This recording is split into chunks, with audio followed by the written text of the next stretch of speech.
सध्या आमी आसा तामोशा आनी हांगा सगळ्या लोकांची एकूच नदर लागून आसा आनी एका स्पॉटाचेर जो स्पॉट म्हाजे मुखार आसा तो म्हणजे असो एक स्पॉट जंय हत्ती आसा आनी ओंकार हत्ती आसा. ओंकार हत्ती सुमार फाटल्या एक 10 दिसा पयलीं गोंयान आयलो आनी हांगा एक 4-5 दीस जाले तो वास्तव्य करीत आसा. हांगच्यान तो फुडें वता आनी परत येता आनी त्या ओंकार हत्तीक लागून गांववाले भिल्या, गांवाचे शेतकरी भिल्या आनी तांची नासधूस सुरू जाल्या. दुसरे वटेन रान खात्याचे अधिकारी म्हणटा की आमी वेट अँड वॉच करीत आसा. ओंकार हत्ती गोंयान कसो पावलो, गोंयान हत्ती येवन नाशाडी कसो करता, कित्याक करता, ह्यो सगळ्यो गजाली जाणा जावन घेवपा खातीर आमी खाशेली कार्यावळ तुमचे मुखार हाडटा.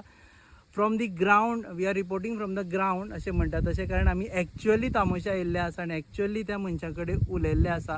सो ही सगळी कार्यावळ हाडटा आसतना एक गजाल आमी मतीन दवरल्या की आमी फक्त लोकांचो वॉयस जावन कोता येना, जाल्यार आमी त्या ओंकार हत्तीचोय वॉयस जावचो पडटलो की बाबा तो हत्ती आपलें घर सोडून शेजाऱ्यांगेर येवन कित्याक रावला. पळयत रावात गोवा न्यूज.